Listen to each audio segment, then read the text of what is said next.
Imaginez un océan sans poissons. Pas un seul. Nulle part. Pas de requins, pas de baleines. Pas de thons filant comme des éclairs dans les eaux bleues. Pas de coraux colorés peuplés de clowns orange et blancs. Rien de ce que vous associez instinctivement à la mer. Maintenant, imaginez que cet océan n'est pas vide. Il est plein.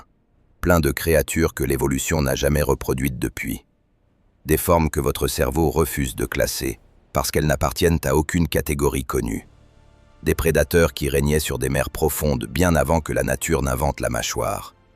Des géants blindés, des chasseurs à tentacules, des filtreurs de la taille d'un bus scolaire. Et tout cela dans un monde où la terre ferme était aussi stérile que la surface de Mars. Nous sommes à 480 millions d'années de vous. 480 millions. Pour mettre ce chiffre en perspective, si vous compressiez toute l'histoire de la Terre en une seule journée de 24 heures, les dinosaures n'apparaîtraient qu'à 22h50. Les premiers humains surgiraient à 23h58 et quelques secondes. Et l'Ordovicien, la période dont nous allons parler ce soir, se situerait aux alentours de 19h. Avant les dinosaures, avant les reptiles, avant les amphibiens, avant même que la vie ose poser le moindre appendice sur la terre sèche. C'était un monde d'eau, presque entièrement. Et dans cette eau régnait une faune si étrange, si radicalement différente de tout ce qui existe aujourd'hui, que les premiers paléontologues qui ont exhumé ces fossiles n'ont pas su quoi en faire. Certaines de ces créatures ont été décrites, redécrites, retournées dans tous les sens pendant plus d'un siècle avant que la science ne comprenne enfin leur anatomie. L'une d'elles a même été cataloguée sous 7 noms d'espèces différents. 7, avant qu'un chercheur ne réalise que tous ces fragments appartenaient au même animal. Ce soir, nous plongeons dans cet abysse. Nous allons remonter du fond de 500 millions d'années les créatures qui ont dominé notre planète bien avant que la vie ne développe les innovations que nous considérons aujourd'hui comme évidentes. Avant les vertèbres, avant les poumons, avant les pattes, avant les yeux tels que nous les concevons. Nous allons rencontrer l'Ordovicien. Et je vous préviens, ce que vous allez découvrir est bien plus étrange que n'importe quel monstre que Hollywood a jamais imaginé. Parce que Hollywood invente des créatures à partir de ce qu'il connaît. L'évolution, elle, invente à partir de rien. Et pendant l'Ordovicien, elle travaillait sans filet. La première chose à comprendre, c'est que la Terre ordovicienne ne ressemble en rien à notre planète. Pas superficiellement différente, radicalement, fondamentalement méconnaissable. Les continents sont disposés d'une façon que aucun navigateur moderne ne reconnaîtrait. L'Amérique du Nord, Laurentia, comme les géologues l'appellent à cette époque, flotte quelque part sur l'équateur, tournée de 90 degrés par rapport à sa position actuelle. L'Europe n'existe pas encore en tant que telle. L'Afrique, l'Amérique du Sud, l'Antarctique et l'Australie sont soudés ensemble dans un supercontinent immense appelé Gondwana, qui s'étire du pôle sud jusqu'aux tropiques. Et entre tous ces continents dispersés, de l'eau, partout. Des mers peu profondes, chaudes, riches en minéraux, qui couvrent ce qui deviendra un jour des déserts, des chaînes de montagnes, des plaines agricoles.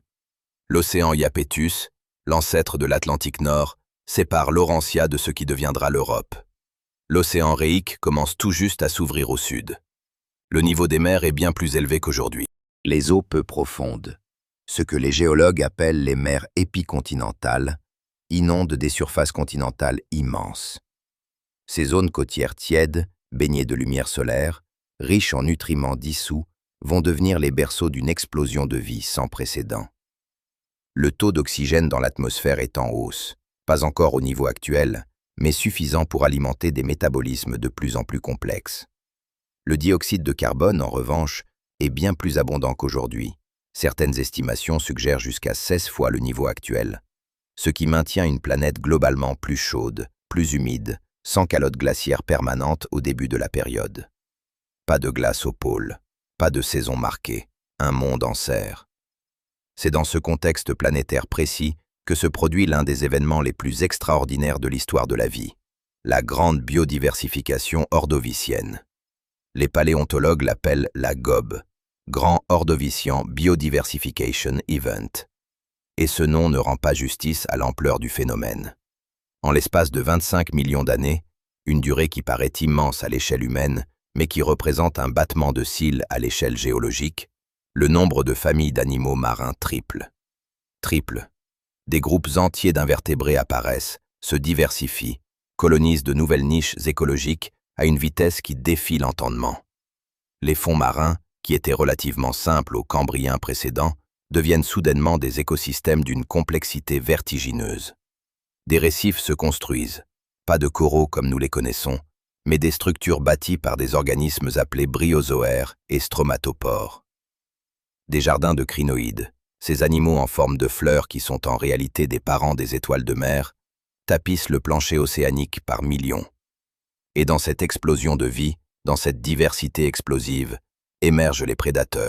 Des prédateurs comme le monde n'en avait encore jamais vu. Mais avant de rencontrer ces chasseurs, il faut comprendre ce qu'ils chassent. Parce que la faune ordovicienne est déjà, en elle-même, quelque chose d'extraordinaire. Les trilobites sont partout. Ces arthropodes blindés, les cousins lointains des crabes et des insectes modernes, règnent sur les mers depuis le Cambrien. Pendant l'Ordovicien, ils atteignent leur apogée en termes de diversification. Il en existe des milliers d'espèces, des minuscules, guère plus grands qu'un ongle, des géants comme Isotellus rex, découverts dans les formations calcaires du Manitoba canadien, qui pouvaient atteindre 70 cm de longueur, la taille d'un bon dictionnaire épais. Certains creusent dans les sédiments, d'autres nagent en pleine eau. D'autres encore semblent avoir évolué pour voir dans des conditions de lumière très faibles, développant des yeux composés d'une sophistication remarquable, cristallisés dans de la calcite pure, fossilisés avec une fidélité qui permet aux scientifiques d'étudier leur structure optique 500 millions d'années plus tard. Les brachiopodes tapissent les fonds par milliards. Ces animaux à deux valves ressemblent superficiellement aux moules et aux huîtres, mais ils n'ont aucun lien de parenté avec eux. À l'Ordovicien, ils dominent les fonds durs, se filtrent la nourriture en pompant de l'eau à travers leurs tentacules ciliés. Certaines formations géologiques ordoviciennes, notamment celles du bassin de Paris ou les calcaires de Bohême, contiennent des accumulations de brachiopodes si denses que la roche entière semble tissée de coquilles. Les graptolites dérivent en colonies dans les eaux. Ces organismes coloniaux, dont la classification taxonomique a fait débat pendant des décennies avant que l'analyse moléculaire ne les rattache aux deutérostomiens, notre propre branche, forment des structures en forme de scie, de spirale ou de plume qui flottent dans les eaux de surface, comme un plancton géant et architecturé. Ils sont si abondants et leur évolution si rapide qu'ils constituent aujourd'hui l'un des meilleurs outils de datation des roches ordoviciennes.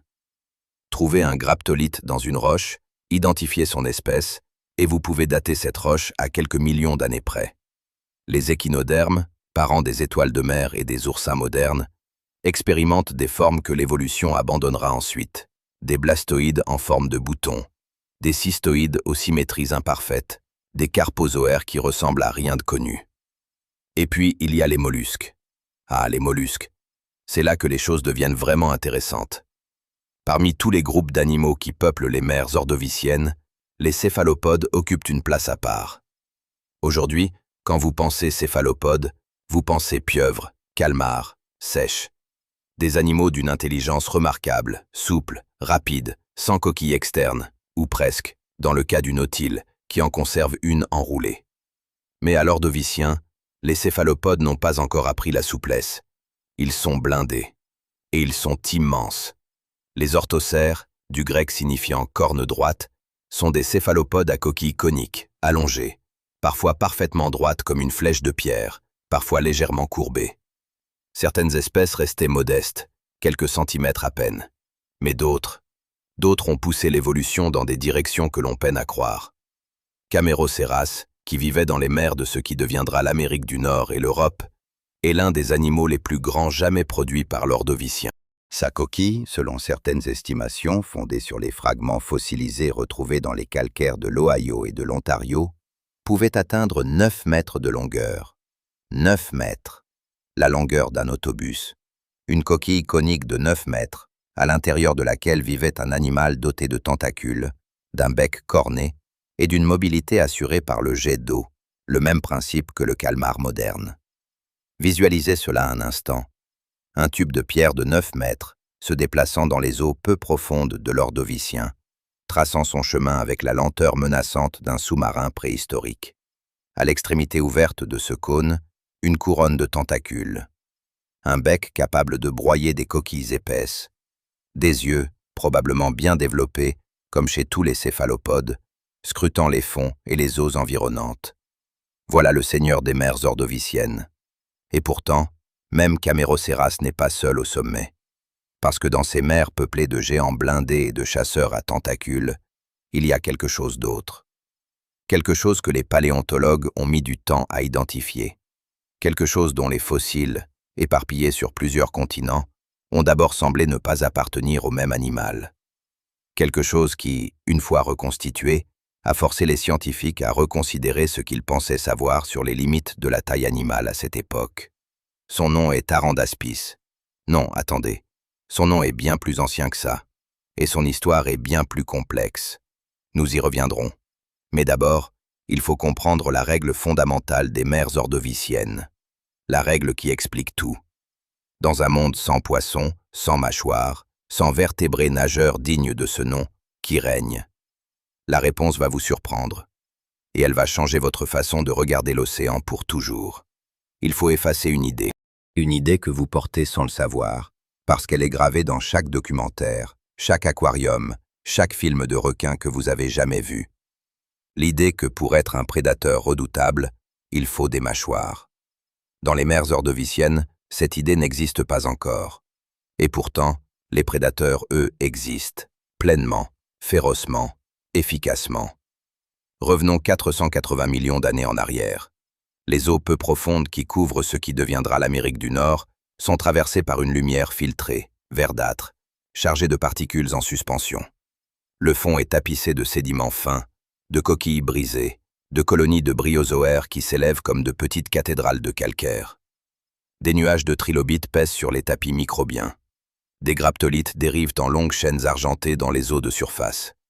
Et dans ce paysage apparemment paisible, quelque chose se déplace. Lentement d'abord, puis avec une brusquerie terrifiante. Ce quelque chose s'appelle Anomalocaris. Anomalocaris n'est pas strictement une créature ordovicienne. Il hérite du Cambrien, où il règne déjà depuis des dizaines de millions d'années.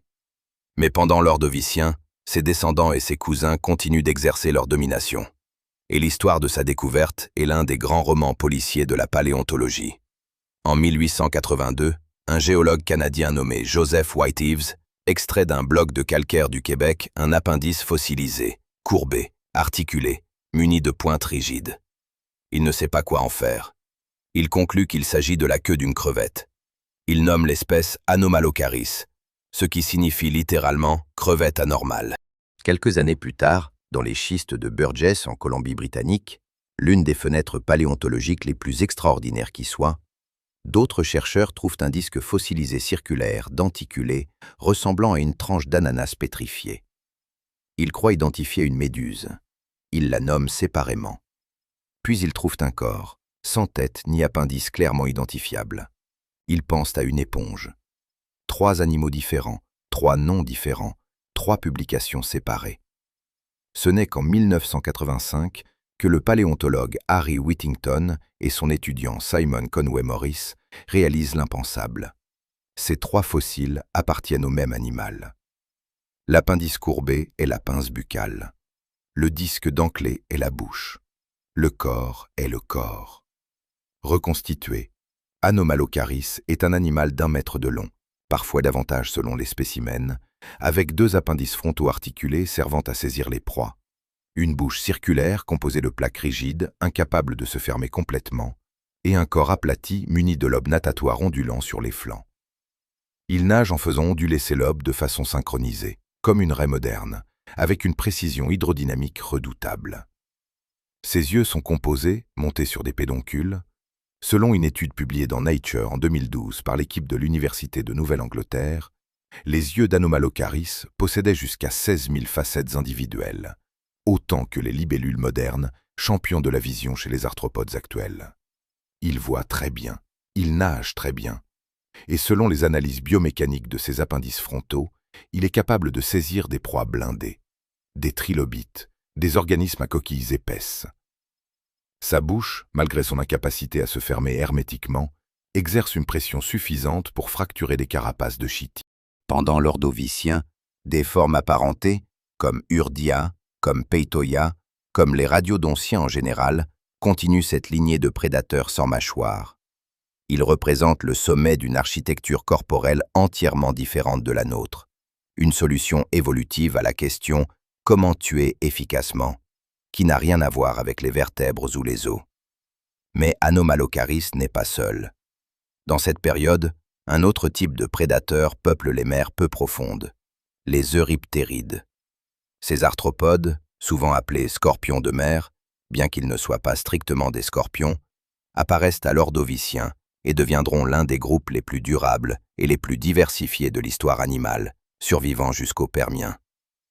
Pendant l'Ordovicien, ils sont encore relativement modestes en taille, mais leur plan corporel est déjà celui d'un chasseur. 6 paires de membres, une queue en pointe ou en pagaie selon les espèces, des chélicères, des appendices buccaux en pince pour saisir et déchirer. Certaines espèces nagent activement en pleine eau, d'autres se déplacent sur les fonds, fouillant les sédiments à la recherche de proies enfouies.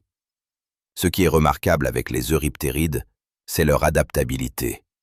Certaines espèces semblent avoir toléré des eaux saumâtres, voire franchement douces. Elles constituent ainsi l'un des premiers groupes à expérimenter la transition entre mer et eau douce, une transition qui aura des conséquences considérables sur l'évolution future de la vie. Et puis, il y a une question que les paléontologues se posent depuis des décennies. Dans un océan peuplé de prédateurs sans mâchoire, aussi efficace soit-il, quelque chose manque. Une innovation, une invention évolutive qui va tout changer. Les premières traces de cette invention apparaissent précisément à l'Ordovicien.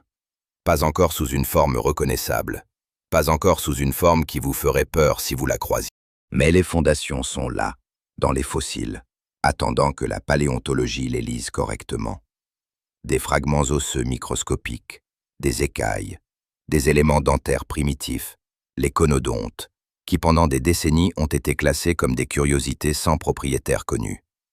Ces fragments appartiennent aux premiers vertébrés, aux ancêtres des poissons, aux ancêtres de tout ce qui marchera, courra, volera et pensera sur cette planète. Mais nous n'en sommes pas encore là.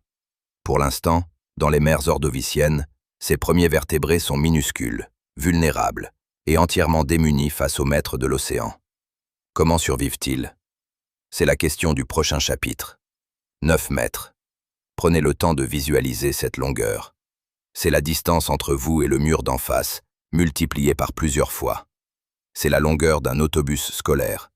C'est, selon les estimations les plus prudentes des paléontologues, la taille minimale que pouvait atteindre la coquille de Camérocéras trentonense, le plus grand prédateur connu des mers ordoviciennes.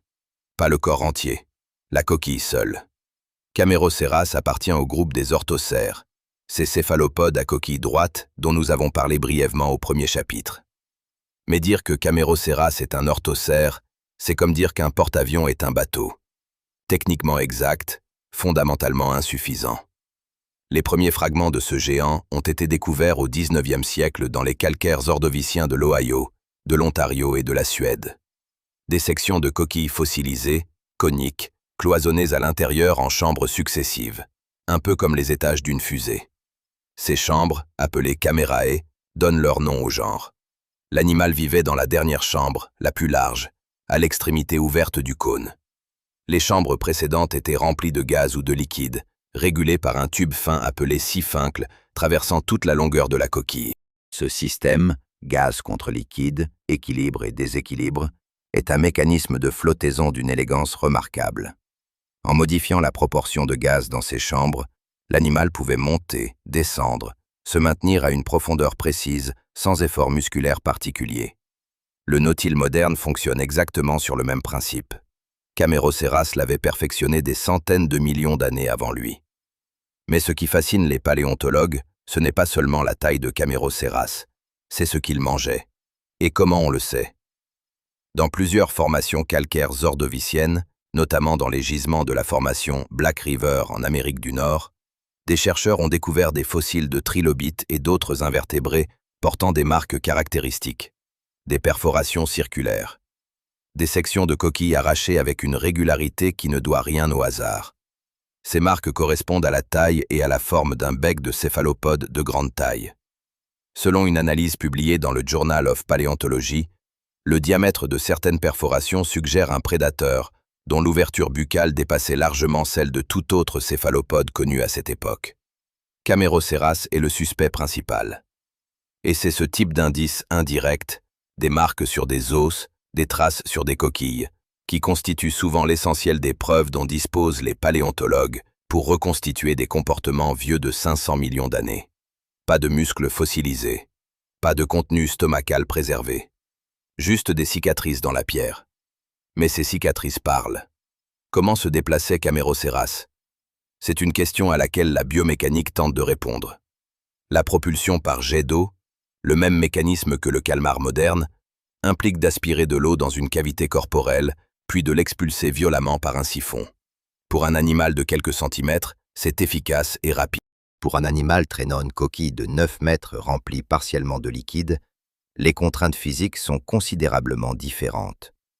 Les modèles biomécaniques développés ces dernières décennies suggèrent que Camérocéras n'était probablement pas un chasseur à la poursuite de proies rapides.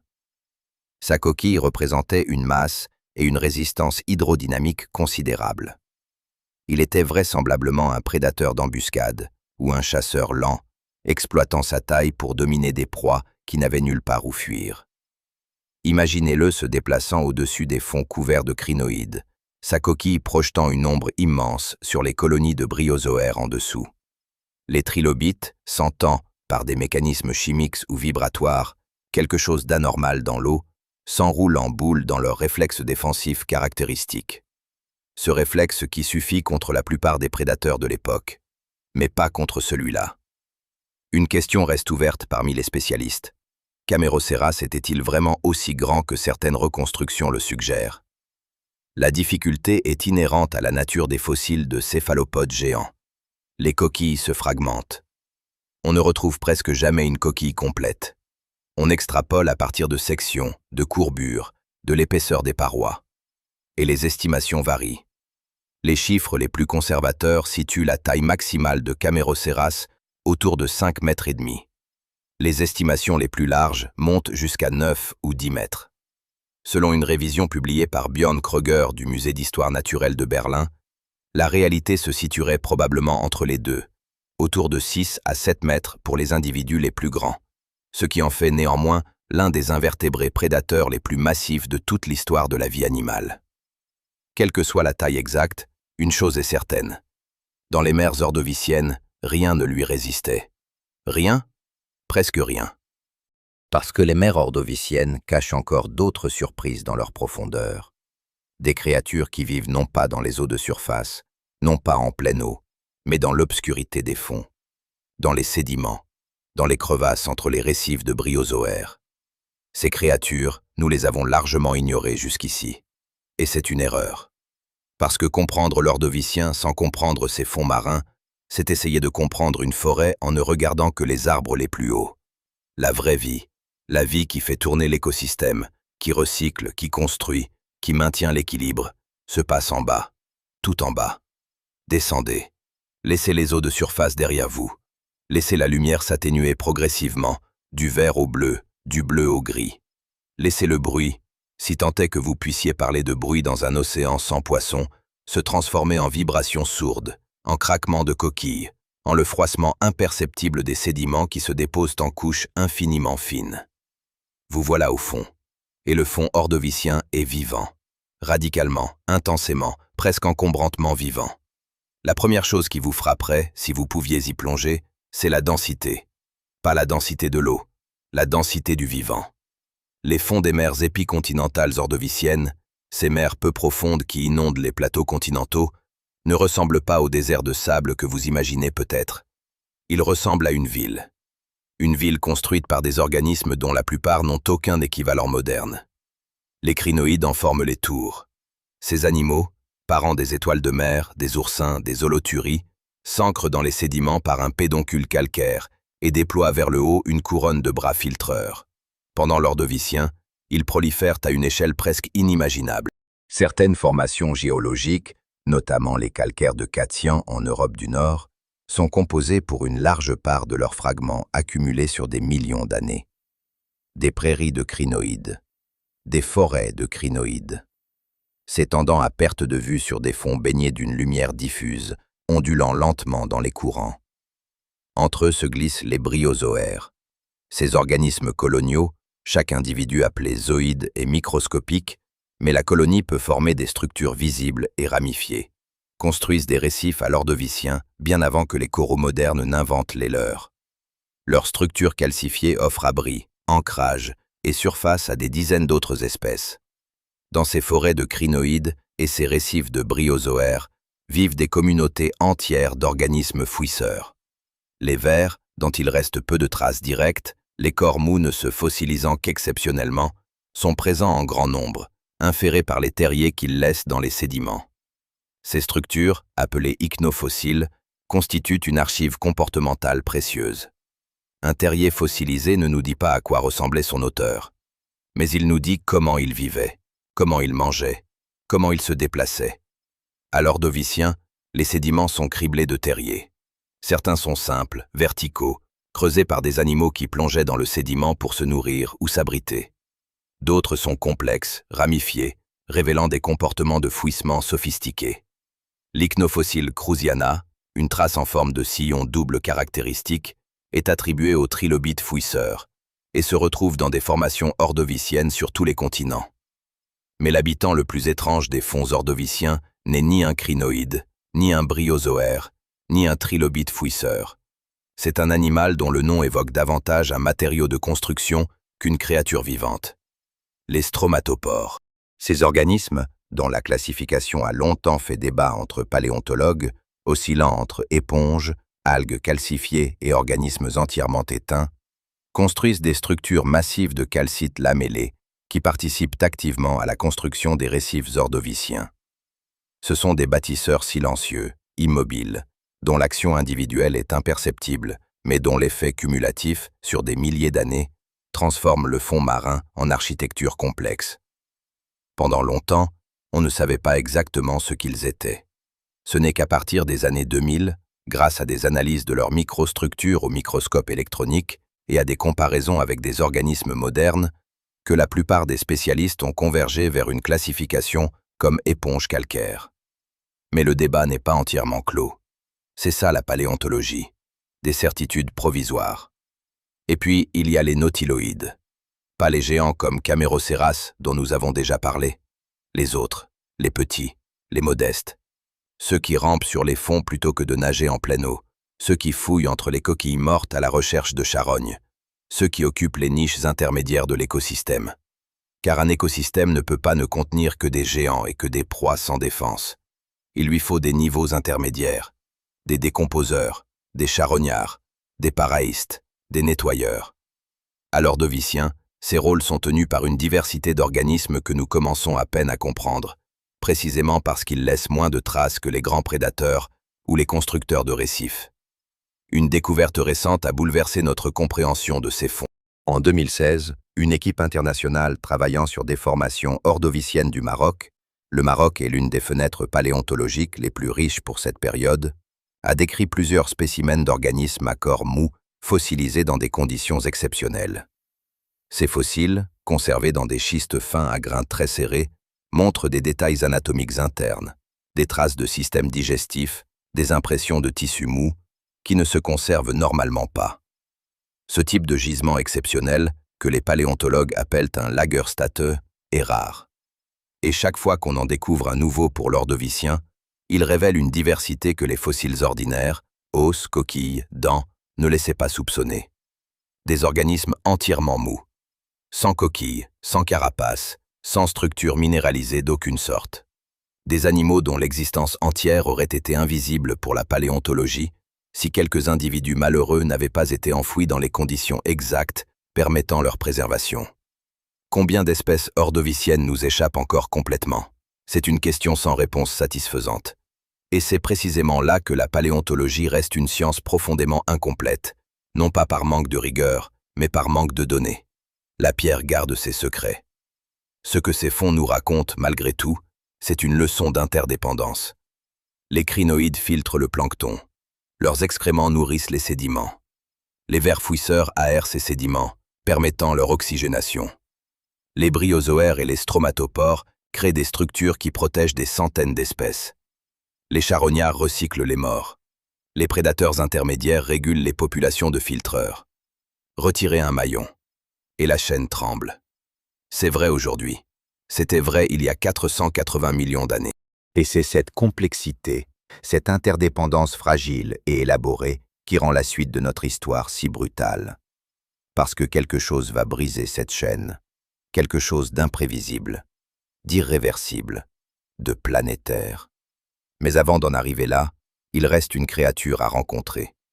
La plus improbable de toutes, celle qui, dans ces mers dominées par les arthropodes blindés et les céphalopodes géants, ose exister sans armure, sans coquille, sans carapace, sans pince, avec seulement une innovation intérieure, invisible, révolutionnaire. Une colonne vertébrale. Imaginez être le plus petit animal de l'océan. Pas le plus petit en taille absolue, il y a des organismes microscopiques dans ces eaux, mais le plus petit dans la hiérarchie, le plus vulnérable, celui qui n'a ni coquille, ni carapace, ni pince, ni venin, ni taille intimidante, celui que tout le monde mange. C'est dans cette position inconfortable, quelque part dans les eaux peu profondes de l'Ordovicien, que se trouvent les premiers vertébrés. Et pourtant, ce sont leurs descendants qui hériteront de la planète. Commençons par une précision importante. Les premiers vertébrés n'apparaissent pas à l'Ordovicien. Leurs traces remontent au Cambrien, peut-être même au-delà, selon certaines interprétations de fossiles controversés trouvés en Chine dans la formation de Chengjiang. Mais c'est pendant l'Ordovicien que leur présence devient suffisamment documentée pour que nous puissions commencer à reconstituer leur histoire avec une relative confiance. Et cette histoire commence de façon très modeste. Pendant des décennies, les paléontologues ont manipulé de petits éléments dentaires fossilisés sans savoir exactement à qui ils appartenaient. Ces structures, appelées conodontes, sont des éléments pharyngés minéralisés, une sorte d'appareil de filtration et de préhension situé dans la gorge de l'animal.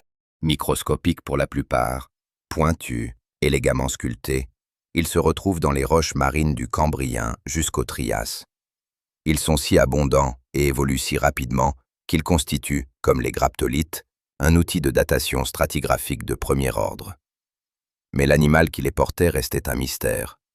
Pendant 150 ans, les conodontes ont été attribués à des vers, à des algues, à des mollusques primitifs, à des organismes entièrement éteints sans parenté avec quoi que ce soit de connu. Ce n'est qu'en 1943 que des fossiles exceptionnellement bien préservés découverts en Écosse, dans les schistes de Granton, ont révélé l'animal entier.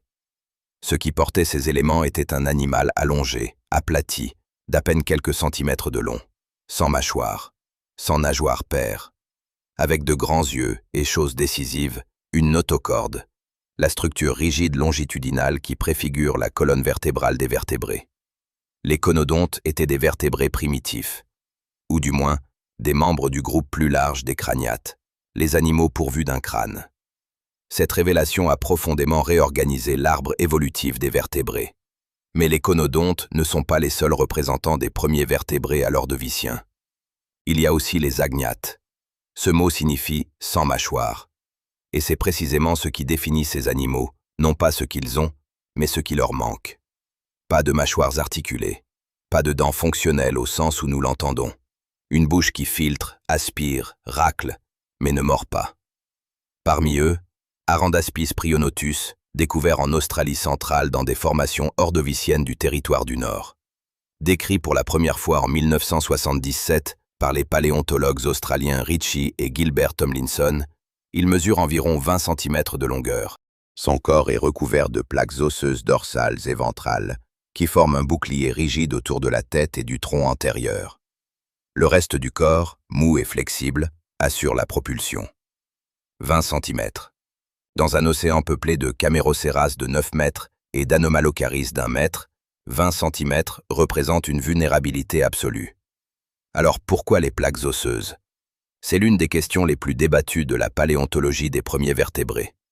Pourquoi ces petits animaux sans mâchoire ont-ils développé une armure osseuse? Une hypothèse longtemps dominante suggérait que l'os est apparu en réponse à la prédation, une armure défensive contre les euryptérides et les céphalopodes géants. Mais cette explication pose un problème. Le tissu osseux coûte énormément d'énergie métabolique à produire. Développer une armure lourde pour un animal aussi petit semble contre-productif si cette armure ne couvre que la partie antérieure du corps. Une hypothèse alternative, défendue notamment par le paléontologue Philippe Janvier du Muséum national d'histoire naturelle de Paris, suggère que les premières structures minéralisées des vertébrés auraient pu servir de réserve de phosphate, un minéral essentiel au métabolisme et potentiellement limitant dans certains environnements marins ordoviciens. L'armure n'aurait été qu'un effet secondaire. Une troisième piste, plus récente, avancée à partir d'analyses isotopiques des plaques osseuses d'agnates ordoviciens, suggère un rôle sensoriel. Ces plaques auraient pu abriter des organes de la ligne latérale, des capteurs de vibration et de variation de pression, permettant de détecter prédateurs et proies dans des eaux peu claires. 3 hypothèses, aucune définitivement prouvée. La science honnête ressemble à ça. Ce qui est certain, en revanche, c'est la distribution géographique remarquable de ces premiers vertébrés. Arandaspis en Australie.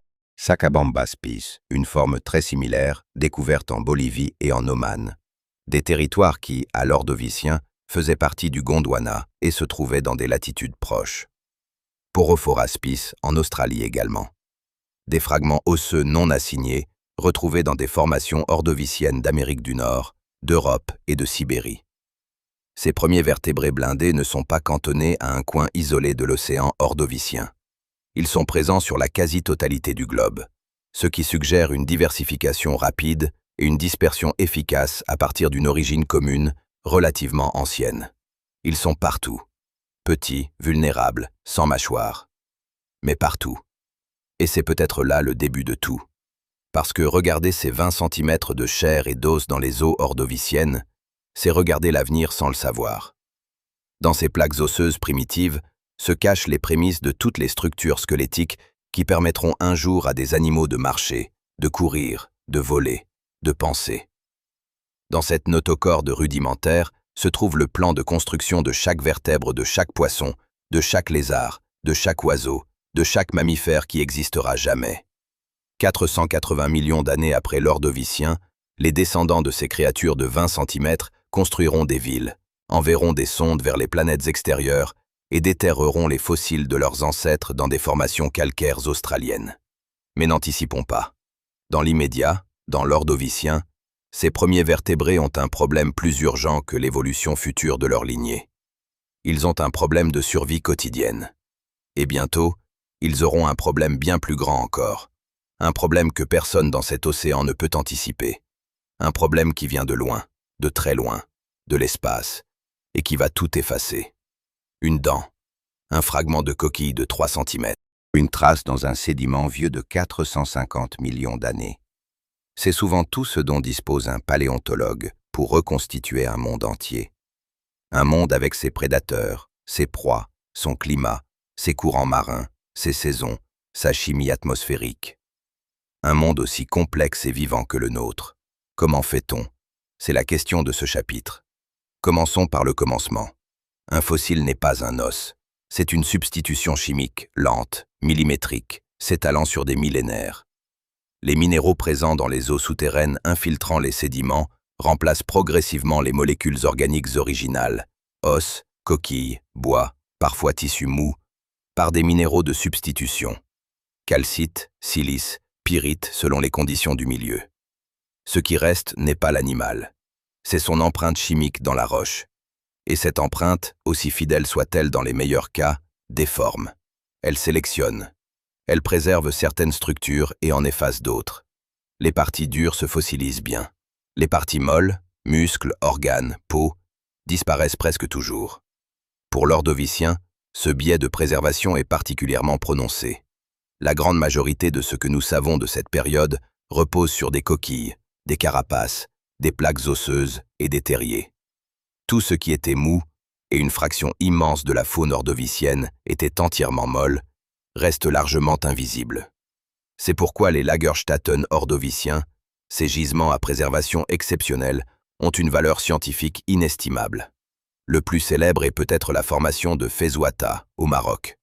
Découverte dans sa richesse biologique au début des années 2000 par le géologue marocain Mohamed Oussaïd Ouraba, puis décrite scientifiquement par une équipe franco-marocaine dirigée par Peter Van Roy de l'Université de Yale, La formation de Fezuata a bouleversé notre compréhension de la faune ordovicienne. Dans ces schistes fins, déposés dans un environnement marin peu profond à basse énergie, des organismes à corps mou ont été fossilisés avec une fidélité stupéfiante. Des radiodontiens, des parents d'Anomalocaris de grande taille. Des organismes à corps mou entièrement nouveaux pour la science. Des annélides. Des formes qui semblent relier la faune cambrienne à la faune ordovicienne, comblant un fossé que les paléontologues pensaient irrémédiable. Une étude publiée dans Nature en 2010 a estimé que la formation de Fezuata avait déjà livré plus de 500 espèces différentes, dont une fraction significative était inconnue de la science. 500 espèces dans un seul gisement. Et le gisement n'a pas fini d'être exploré. Mais les Lagerstätten sont rares. Pour le reste, la grande majorité des formations ordoviciennes dans le monde, les paléontologues travaillent avec ce que la roche ordinaire veut bien livrer. Et ils ont développé des techniques d'une sophistication remarquable pour en extraire un maximum d'informations. La microtomographie à rayons X, le scanner en termes profanes, permet aujourd'hui d'explorer l'intérieur d'un fossile sans le briser. Les structures internes d'une coquille de nautile fossile, les canaux vasculaires dans une plaque osseuse d'agnate, la microstructure d'un élément de conodonte, tout cela devient visible sans qu'un seul coup de marteau soit porté. C'est ainsi que des équipes du Muséum national d'histoire naturelle de Paris ont pu reconstituer la neuroanatomie primitive de certains arthropodes ordoviciens, la forme de leur cerveau primitif, les connexions entre leurs centres nerveux, à partir de fossiles dont la taille n'excède pas quelques centimètres. Un cerveau fossilisé, vieux de 450 millions d'années, lu par un scanner aux rayons X dans un laboratoire parisien. Voilà où en est la science. L'analyse isotopique est un autre outil fondamental. Les atomes d'un même élément chimique peuvent exister sous plusieurs formes, les isotopes, dont les proportions relatives varient selon les conditions environnementales au moment de la formation d'un minéral. L'oxygène 18 et l'oxygène 16, par exemple, se répartissent différemment dans les carbonates formés à des températures différentes. En analysant les ratios isotopiques de l'oxygène dans des coquilles de brachiopodes ordoviciens bien préservées, les géochimistes peuvent estimer la température des eaux marines dans lesquelles vivaient ces animaux. Le carbone 13 et le carbone 12 renseignent sur la productivité des océans, sur les cycles du carbone organique. Le strontium 87 et le strontium 86 donnent des informations sur l'érosion continentale et les apports de nutriments aux océans. Une coquille de brachiopode de 5 cm peut ainsi raconter la chimie d'un océan vieux de 460 millions d'années. Et puis il y a les conodontes. Ces éléments microscopiques dont nous avons parlé au chapitre précédent sont, du point de vue stratigraphique, les outils de datation les plus précis qui existent pour le Paléozoïque. Leur évolution rapide et leur distribution mondiale permettent de corréler des formations géologiques situées sur des continents différents avec une précision de quelques centaines de milliers d'années. Une précision extraordinaire à ces échelles de temps.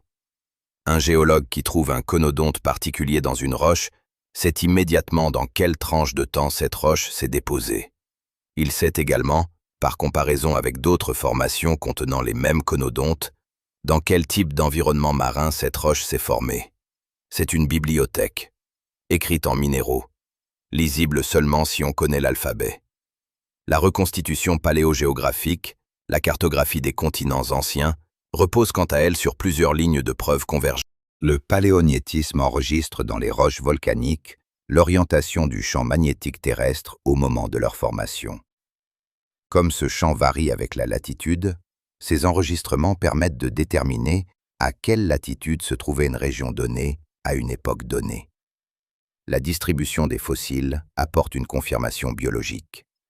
Des espèces identiques ou étroitement apparentées retrouvées dans des formations ordoviciennes d'Amérique du Sud et d'Afrique occidentale indiquent que ces régions étaient proches géographiquement, ce que la dérive des continents explique ensuite mécaniquement. La lithologie, la nature des roches elles-mêmes, complète le tableau. Des carbonates se forment dans des eaux chaudes et peu profondes. Des graptolites noirs dans des chales indiquent des eaux profondes et peu oxygénées. Des tylites, des roches glaciaires, signalent la présence de glaciers. Superposez ces couches d'informations, croisez les données, et une carte émerge, imparfaite, provisoires, révisées à chaque nouvelle découverte, mais de plus en plus précises. La reconstitution d'un comportement, en revanche, est autrement plus délicate. Nous savons ce que mangeait Camero-Serras parce que ses marques de prédation correspondent à sa morphologie. Nous savons qu'Anomalocaris avait une vision sophistiquée parce que ses yeux composés sont exceptionnellement bien préservés dans les schistes de Burgess. Nous savons que certains trilobites s'enroulaient en réponse à une menace parce qu'on les retrouve fossilisés dans cette position. Mais nous ne savons pas s'ils chassaient seuls ou en groupe. Nous ne savons pas s'ils avaient des comportements saisonniers. Nous ne savons pas ce que produisait leur système nerveux primitif en termes de traitement de l'information. Les limites de la paléontologie ne sont pas des limites de rigueur, ce sont des limites de matière. La roche ne préserve pas, et c'est précisément cet espace entre ce que la roche dit et ce que la roche tait qui rend ce travail aussi fascinant. Chaque nouvelle découverte déplace les frontières. En 2022, une équipe de l'Université de Lausanne a décrit des structures nerveuses préservées dans des arthropodes ordoviciens du Maroc, repoussant de plusieurs dizaines de millions d'années les premières preuves directes de systèmes nerveux centralisés chez les arthropodes. En 2023, l'analyse de biomarqueurs lipidiques, des molécules organiques dérivées de membranes cellulaires, dans des roches ordoviciennes de Scandinavie, a permis de reconstituer la composition des communautés planctoniques de l'époque avec une précision jamais atteinte auparavant. La paléontologie avance. Chaque année, chaque décennie, elle voit un peu plus loin dans la pierre. Mais malgré tous ces outils, malgré les scanners, les spectromètres de masse, les analyses isotopiques, les modèles informatiques, il reste une chose que la science ne peut pas reconstituer entièrement. La catastrophe qui a mis fin à tout ça. Parce que ce monde, ces océans peuplés de céphalopodes géants, de trilobites en masse, de crinoïdes à perte de vue, de premiers vertébrés timides, ce monde a pris fin, brutalement, complètement. Et l'histoire de cette fin est peut-être la plus terrifiante de tout l'ordovicien. Elle commence dans le froid. Un froid que rien, dans les millions d'années précédentes, n'avait préparé ces créatures à affronter. Tout va bien. C'est ce que dirait l'ordovicien si les périodes géologiques pouvaient parler. 40 millions d'années de prospérité marine, des écosystèmes d'une complexité croissante, des récifs qui s'étendent, des lignées qui se diversifient, des premiers vertébrés qui expérimentent timidement de nouvelles niches. Tout va bien. Et puis, en l'espace de quelques centaines de milliers d'années, un souffle à l'échelle géologique, tout s'effondre. La fin de l'ordovicien, il y a environ 445 millions d'années, est marquée par la deuxième extinction de masse la plus meurtrière de toute l'histoire de la vie animale. Deuxième, pas la troisième, pas la cinquième, la deuxième. Plus meurtrière que l'extinction qui emportera les dinosaures 66 millions d'années avant nous. Plus meurtrière que l'extinction du Dévonien. Seule la grande extinction permienne, qui surviendra 200 millions d'années plus tard et que les paléontologues appellent parfois la Grande Mort, la surpasse en ampleur. À la fin de l'ordovicien, environ 85% de toutes les espèces marines disparaissent. 85%. Les forêts de crinoïdes s'effondrent. Les récifs de bryozoaires blanchissent et meurent. Des lignées entières de trilobites, certaines présentes depuis le Cambrien, s'éteignent sans laisser de descendance. Les graptolites, ces colonies dérivantes qui peuplaient les eaux de surface par millions, perdent la quasi-totalité de leur famille. Camero-Serras disparaît. Anomalocaris et ses cousins radiodonciens s'effacent définitivement. Un monde construit sur 40 millions d'années efface en quelques centaines de milliers d'années. Qu'est-ce qui peut faire ça? La réponse tient en un mot, la glace. Pendant la majeure partie de l'ordovicien, la Terre est une planète chaude. Pas de calotte glaciaire permanente. Des mers épicontinentales étendues, tièdes, peu profondes. Un taux de dioxyde de carbone atmosphérique bien supérieur au niveau actuel. Maintenant l'effet de serre à un niveau élevé. Puis quelque chose change. Ce quelque chose, les géologues l'ont identifié dans les roches.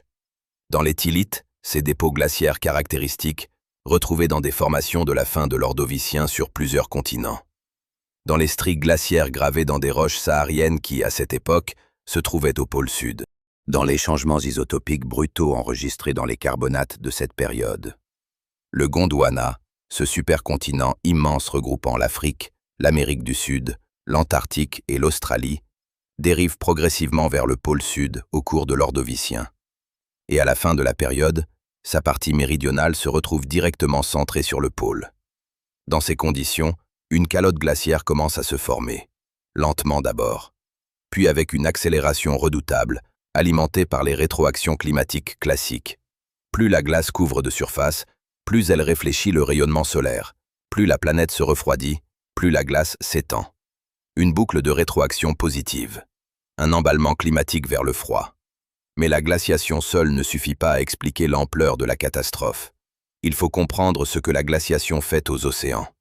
Quand d'immenses quantités d'eau se solidifient en glace continentale, le niveau des mers baisse, dramatiquement. Les estimations les plus récentes, fondées sur des analyses de séquences sédimentaires de la fin de l'Ordovicien en Amérique du Nord et en Europe, suggèrent une chute du niveau marin de l'ordre de 100 à 150 mètres. 100 à 150 mètres. Ces mers épicontinentales peu profondes qui couvraient les plateaux continentaux, ces nurseries de la vie ordovicienne, ces écosystèmes d'une densité et d'une complexité inouïes, se vident. Pas lentement, pas progressivement. À l'échelle géologique, c'est brutal. Les habitats disparaissent sous les pieds, sous les tentacules de leurs habitants. Les crinoïdes qui nécessitent des eaux peu profondes et bien oxygénées se retrouvent soudainement exposés ou privés d'eau. Les récifs de bryozoaires, construits sur des millénaires, s'assèchent. Et dans les zones qui restent submergées, la chimie des eaux change. Les températures chutent. La circulation océanique, perturbée par le refroidissement brutal, modifie les patterns de remontée d'eau profonde. Des zones autrefois bien oxygénées deviennent anoxiques, privées d'oxygène. Les eaux noires et mortes montent vers les fonds qui étaient vivants. Il y a cependant quelque chose d'étrange dans cette extinction. Quelque chose qui a longtemps intrigué les paléontologues. L'extinction ordovicienne se produit en deux vagues distinctes. La première vague correspond au début de la glaciation et à la chute du niveau marin. C'est là que disparaissent les espèces des eaux peu profondes, les habitants des plateaux continentaux inondés, les constructeurs de récifs, les filtreurs sessiles. Mais ensuite, il y a une brève période de répit, un réchauffement partiel, une remontée du niveau marin. Certaines lignées commencent à se reconstituer. Et puis la deuxième vague frappe. Et cette deuxième vague est, à certains égards, encore plus meurtrière que la première. Parce qu'elle touche les survivants. Les organismes qui avaient réussi à s'adapter à la glaciation, à coloniser des eaux plus profondes et plus froides, se retrouvent confrontés à un réchauffement brutal lorsque la calotte glaciaire commence à fondre. Le niveau marin remonte. Les eaux profondes anoxiques, réchauffées, remontent vers la surface, apportant avec elles des eaux pauvres en oxygène et riches en sulfure d'hydrogène, un poison cellulaire. Ceux qui avaient survécu au froid meurent dans le réchauffement. Une hypothèse plus récente ajoute une dimension supplémentaire à ce tableau déjà sombre.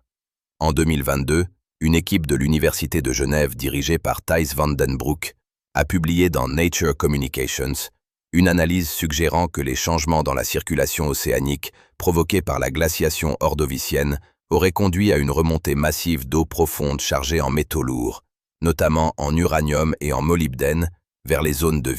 Ces métaux, en concentration suffisante, sont toxiques pour la plupart des organismes marins. Une glaciation, une chute du niveau marin, une anoxie généralisée, une toxicité chimique. 4 coups portés simultanément à un écosystème déjà sous stress maximal. Mais une question subsiste, et elle est fondamentale. Pourquoi la glaciation ordovicienne se produit-elle à ce moment précis? La dérive du Gondwana vers le pôle est un processus lent, étalé sur des millions d'années. Il ne peut pas, seul, déclencher une glaciation aussi rapide. Une hypothèse, défendue notamment par le géochimiste Seth Young de l'Université d'État de Floride, implique une chute brutale du taux de dioxyde de carbone atmosphérique. Cette chute aurait affaibli l'effet de serre juste au moment où le Gondwana atteignait sa position polaire maximale, créant une conjonction fatale. Mais qu'est-ce qui aurait provoqué cette chute du dioxyde de carbone? Là, les hypothèses divergent. Certains pointent vers une intensification de l'altération des roches silicatées, un processus qui consomme du dioxyde de carbone atmosphérique. D'autres invoquent une augmentation de la productivité des organismes photosynthétiques marins, pompant le carbone hors de l'atmosphère. D'autres encore regardent vers le ciel, vers les étoiles plus précisément. Une hypothèse publiée dans les Proceedings of the National Academy of Science suggère qu'une explosion d'étoiles, une supernova, relativement proche du système solaire, aurait pu bombarder la Terre de rayonnements cosmiques intenses, détruisant partiellement la couche d'ozone, modifiant la chimie atmosphérique et perturbant la productivité phytoplanctonique. Une étoile qui explose à des centaines d'années-lumière de distance, et dont le souffle, des milliers d'années plus tard, touche un océan plein de créatures qui n'ont aucune idée de ce qui arrive. À la fin de l'Ordovicien, le monde que nous avons décrit dans ce documentaire n'existe plus. Les forêts de crinoïdes sont mortes. Les grandes dynasties de trilobites sont brisées. Camérocéras a disparu. Les radiodontiens sont éteints. Les récifs de bryozoaires et de stromatopores ont été rasés. Ce qui reste est un océan appauvri, partiellement anoxique, chimiquement instable. Et dans cet océan ravagé, quelques survivants. Des lignées réduites à quelques espèces, des populations décimées à des niveaux proches du point de non-retour. Des organismes qui n'auraient probablement pas survécu à une troisième vague. Parmi ces survivants, discrets, minuscules, presque insignifiants dans la catastrophe générale, les premiers vertébrés. Ils sont encore là, pas indemnes, pas nombreux, mais là. Et c'est leur histoire, et non celle des géants disparus, qui va définir les 500 millions d'années suivantes. Le monde qui émerge de la catastrophe n'est pas le même monde. C'est un monde plus vide, plus silencieux, plus fragile. Les mers du début du Silurien, la période qui succède à l'Ordovicien, ressemblent à une salle après un incendie. Les structures sont là, les murs tiennent encore, mais tout ce qui vivait à l'intérieur a disparu ou été réduit à l'état de traces. Les fonds marins, autrefois encombrés de crinoïdes et de récifs de bryozoaires, sont couverts de sédiments fins et calmes. Les eaux de surface, autrefois parcourues par des colonies de graptolites et des nuées de plancton, sont anormalement claires. Le silence de l'après-catastrophe. Mais la vie ne reste jamais silencieuse longtemps. C'est peut-être la leçon la plus profonde que l'Ordovicien nous enseigne. Les lignées qui ont survécu à l'extinction, réduites, affaiblies, génétiquement appauvries, se retrouvent soudainement dans un monde où les niches écologiques sont vides. Les compétiteurs qui les empêchaient de s'étendre sont morts. Les prédateurs qui les maintenaient sous pression ont disparu. Et la vie, face au vide, fait ce qu'elle fait toujours. Elle le remplit. Les brachiopodes qui survivent à l'extinction ordovicienne se rediversifient rapidement au Silurien. Les trilobites, décimés mais pas éteints, connaissent une nouvelle radiation évolutive. Les crinoïdes reconstruisent leurs forêts de fonds marins. De nouveaux récifs apparaissent, cette fois dominés par des tabulates et des rugueux, des coraux primitifs qui vont progressivement remplacer les stromatopores et les bryozoaires comme architectes principaux des écosystèmes benthiques. Et les vertébrés? Les vertébrés explosent. C'est l'une des ironies les plus remarquables de l'histoire de la vie. Pendant tout l'Ordovicien, les premiers vertébrés sans mâchoire étaient des acteurs mineurs. 20 cm de chair et d'os dans un océan dominé par des géants invertébrés. Marginaux, vulnérables, presque anecdotiques dans la grande fresque de la biodiversité ordovicienne. La catastrophe qui efface les maîtres de cet océan libère l'espace dont les vertébrés avaient besoin. Au Silurien, les agnates, ces poissons sans mâchoire, se diversifient à une vitesse remarquable. De nouvelles formes apparaissent, plus grandes, mieux armées, occupant des niches que les céphalopodes géants et les radiodontiens tenaient auparavant. Et vers la fin du Silurien, apparaît quelque chose de nouveau, quelque chose d'extraordinaire. La mâchoire. La mâchoire des vertébrés, cette structure articulée qui permet de mordre, de broyer, de déchirer, est l'une des innovations évolutives les plus importantes de toute l'histoire animale. Elle dérive, selon le consensus scientifique actuel fondé sur des analyses phylogénétiques et des fossiles de forme transitionnelle, d'une modification des arcs branchiaux antérieurs.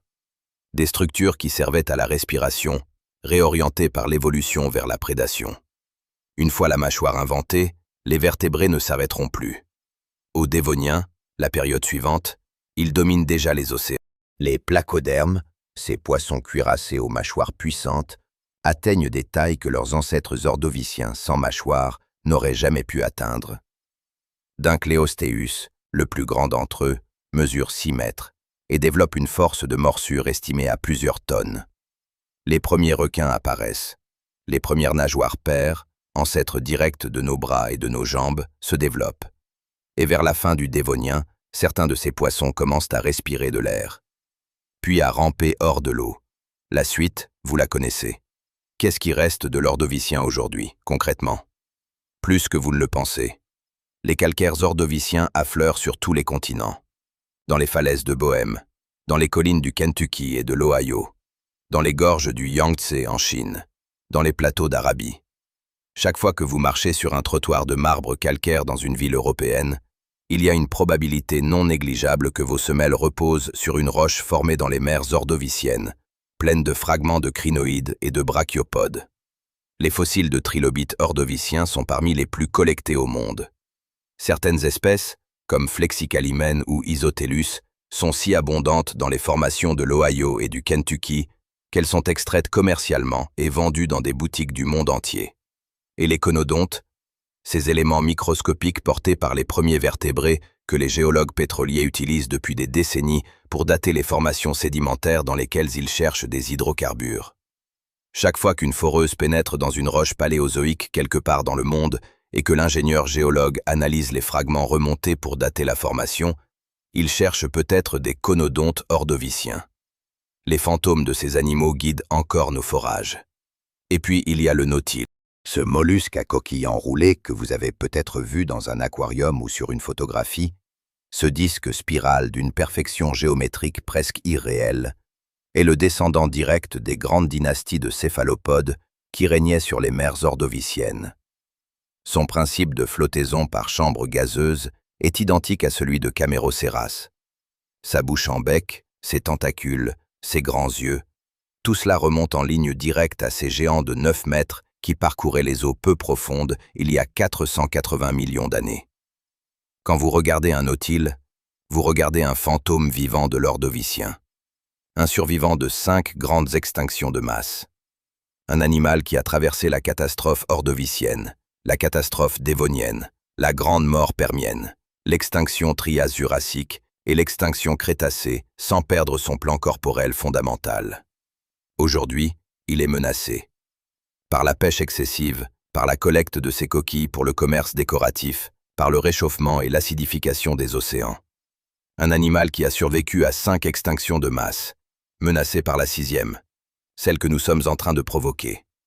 Voilà peut-être la leçon la plus importante que l'ordovicien puisse nous enseigner. Les extinctions de masse ne sont pas des événements abstraits. Ce ne sont pas des statistiques dans un tableau de paléontologie. Ce sont des catastrophes réelles, qui effacent des écosystèmes construits sur des dizaines de millions d'années, en quelques centaines de milliers d'années à peine. À l'ordovicien, le déclencheur était probablement une combinaison de dérives continentales, de changements atmosphériques et peut-être d'un événement cosmique lointain. Des processus sur lesquels aucun organisme vivant n'avait la moindre prise. Aujourd'hui, le déclencheur est différent, et il est connu. 480 millions d'années nous séparent de Camérocéras et de ses compagnons. 480 millions d'années, pendant lesquelles la vie a reconstruit, diversifié, expérimenté, colonisé chaque centimètre carré de cette planète bleue. Ce que la catastrophe ordovicienne a effacé en quelques centaines de milliers d'années a mis des millions d'années à se reconstruire. Ce n'est pas une métaphore, ce n'est pas une extrapolation. C'est ce que la roche dit, avec la précision froide de la géochimie et de la stratigraphie. La vie est résiliente, mais pas infiniment, et pas rapidement. Les questions que l'ordovicien laisse ouvertes sont nombreuses. Quelle était la taille réelle de Camérocéras? Les fragments de coquilles que nous avons retrouvés représentent-ils vraiment des individus de 9 mètres, ou notre extrapolation est-elle surestimée? De nouvelles découvertes dans les formations calcaires de l'Ontario ou de Scandinavie pourraient un jour trancher définitivement. Combien d'espèces à corps mou de l'ordovicien nous échappent encore? La formation de Fesuata continue d'être fouillée. D'autres Lagerstätten ordoviciens existent peut-être, non encore découverts, sous des déserts ou au fond d'océans. Quel rôle exact ont joué les rayonnements cosmiques dans le déclenchement de la glaciation de la fin de l'ordovicien? L'hypothèse de la supernova reste séduisante mais non prouvée. Elle nécessite des preuves géochimiques spécifiques que les recherches actuelles cherchent à identifier. Et comment exactement les premiers vertébrés ont-ils survécu à une extinction qui a emporté 85% des espèces marines? Quelles caractéristiques biologiques, quelle flexibilité métabolique, quel comportement fortuit leur a permis de passer à travers ce filtre brutal? Nous ne savons pas encore. Ce que nous savons, c'est que vous êtes la réponse à cette dernière question. Vous, assis là, en train de regarder ce document, avec vos vertèbres, vos mâchoires, vos yeux à cristallins, votre cortex capable de reconstituer des mondes disparus à partir de fragments de pierre. Vous êtes ce que l'ordovicien n'a pas réussi à effacer. Vous êtes l'héritier de ces 20 centimètres de chair vulnérable qui nageaient en rasant les fonds, invisibles et insignifiants, pendant que les géants régnaient au-dessus d'eux. 480 millions d'années, 5 extinctions de masse, et cette petite lignée sans armure, sans coquille, sans pince, toujours là, toujours là.